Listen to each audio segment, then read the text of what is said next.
Hi, welcome to Nini's Nest. Does your dog like to dig holes, dig around in your yard? Well, this story is called The Digging-est Dog, which means the one that digs the most.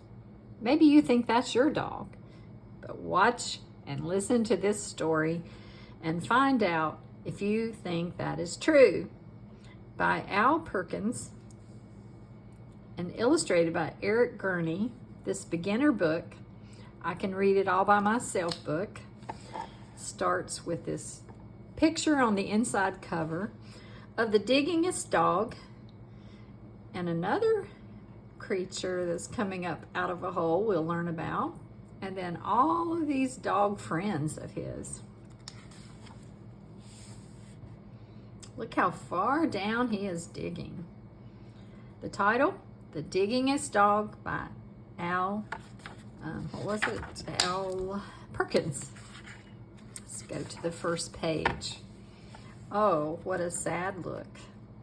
And the words, for sale. I was the saddest dog you could ever see. Sad because no one wanted me. The pet shop window was my jail.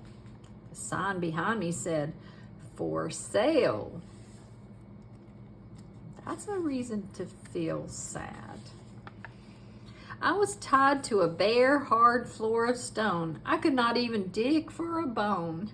I was living all of my life alone, a dog that no one wanted to own. And then one day, at 4:30, Sammy Brown came in the door. Sam took one look at me and cried, "Why are you tied up here inside?" I've always wanted a dog like you, so I'll tell you what I'm gonna do. I'll take you out to the farm with me.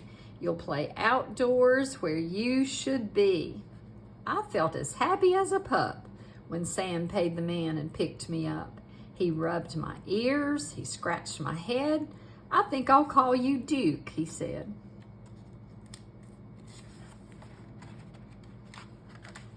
Sam gave me a collar, he gave me a lead. We left that shop at tremendous speed. They're excited to get to the farm, aren't they? We went a long way out of town. We came to the farm of Sammy Brown. It was the nicest place I'd ever seen. A pretty white house in a field of green. And in the shade of the apple tree, a special doghouse just for me. See the name Brown on the mailbox. Sammy Brown. Next morning, while Sam did his chores, he let me run and play outdoors. I'd never played outdoors before. I'd always lived on that hard floor. I'd never run on nice soft ground. Now I barked with joy as I ran around.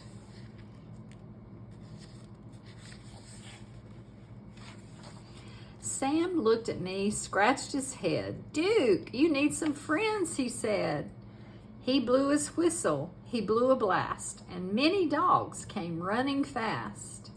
Let's count them. 1, 2, 3, 4, 5. 5 dogs came running. And does one of those dogs look like your dog? I'd never met a dog before. Now I was meeting 6 or more. They walked around and looked at me. They looked me over carefully. Then, at last, I heard them say, "He's one of us. He'll be okay." And there are a few new ones. Let's see. 1, 2, 3, 4, 5. Now they have these 3.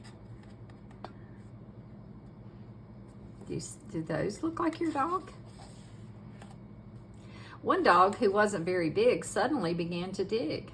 The others started digging too, but that was something I could not do. I had never learned to dig in that store. How could I on that hard stone floor?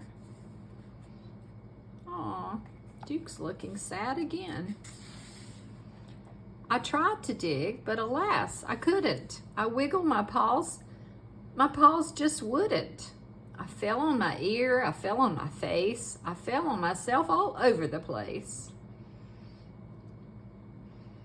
Just hasn't gotten the hang of it yet, right?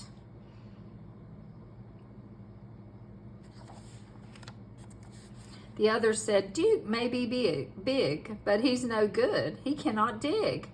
They stuck their noses in the air. They walked away. They left me there.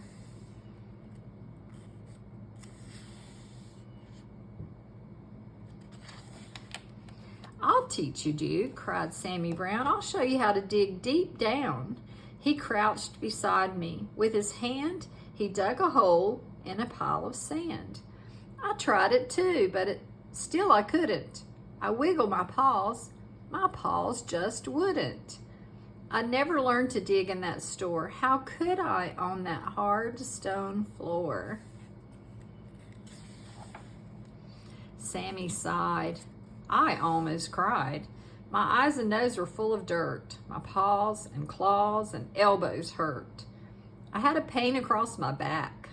I knew I'd never get the knack.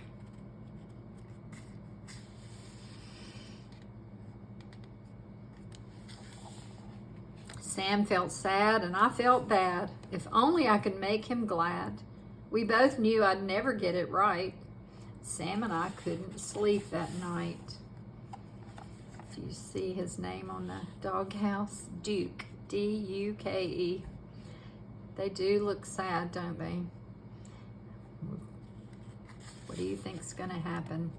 Are they going to get a positive attitude and try again? I hope so. So when the sun rose in the sky, I thought I'd give it another try. I thought I'd give it one more try. I wiggled one paw. I saw it could. I wiggled the other. I saw it would.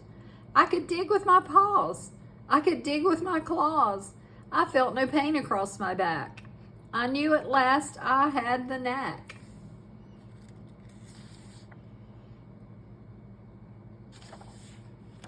Sammy Brown looked out at me. He saw me digging happily. Good for you, Duke, Sammy cried. I knew you'd do it if you tried. So I dug farther. I dug faster. I dug and dug to please my master.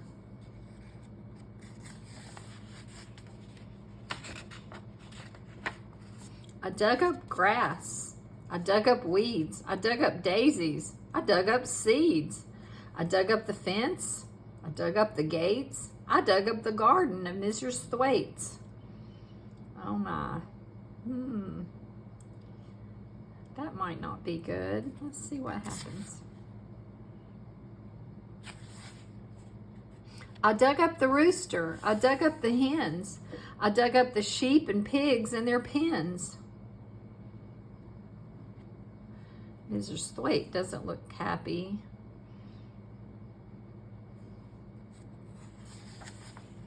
I dug and dug. I couldn't stop. I dug up the barber in his shop. I dug up Mr. Rodney Thayer sitting in the barber's chair. Wow. Have you ever seen such a thing? I dug my way right through the town. I dug a lot of buildings down. I was having so much fun. I dug up Highway 81. There's the number, 81. It says Highway 81. That's the sign. And look at the people coming down the highway. What are they going to do?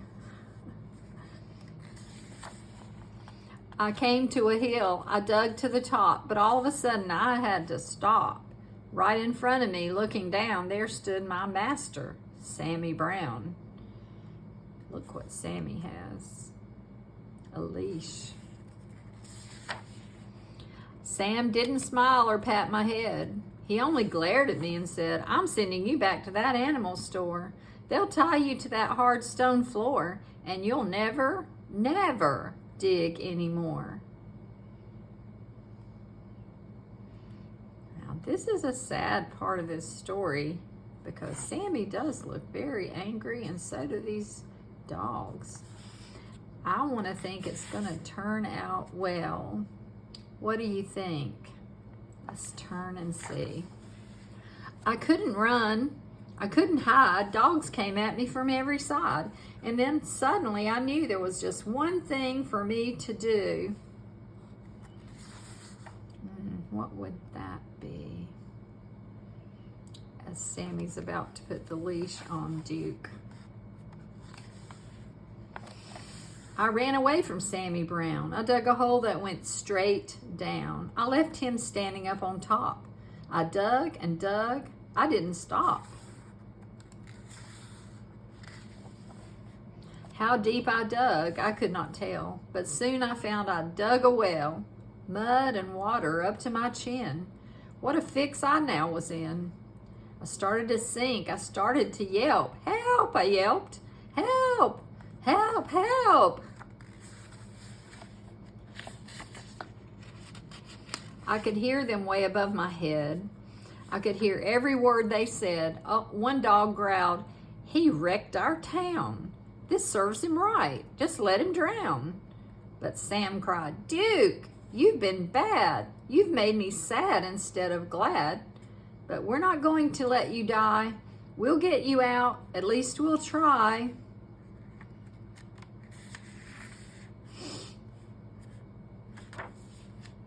Then at last I heard him shout, "Maybe we can pull you out." Now look what the dogs have done. They each have grabbed hold of the other's tail. These are going to.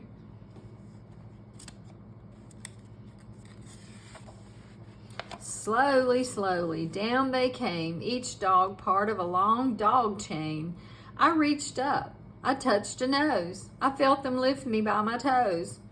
Slowly, slowly, bit by bit, they dragged me up out of the pit.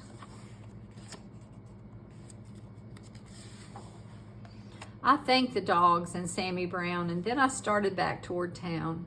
I knew I had to dig once more to fix things up as they were before. Wow, they have an audience. All the people on the highway have had to stop. That's what I did. I dug back gates. I dug back the garden of Mrs. Thwaites. I dug back the roosters and the hens. I dug back all the pigs and their pens. I dug all day in the summer sun. I dug back Highway 81. I dug back everything in town, everything that I'd knocked down.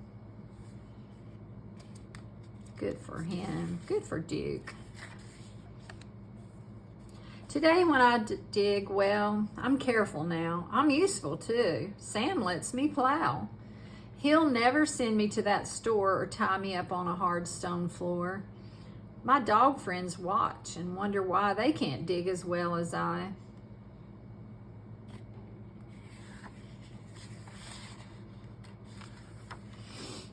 That's the end. And we didn't really actually meet the little creature in the ground. What do you think that is? So this is a really good story to read right now. I think that it says something to us as people. Now, if Duke could correct his ways and learn how to use his digging for good, then we as people, we can help each other and do things that are good for other people.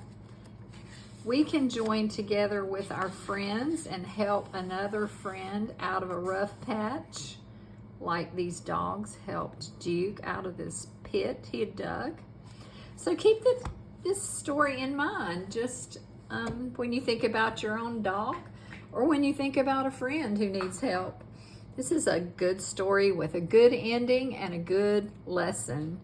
I hope you will give it a thumbs up right now, and then go and hit the notification bell and join our group here at Nini's Nest, because we read stories every day of the week except Sunday, and sometimes we even do an art activity.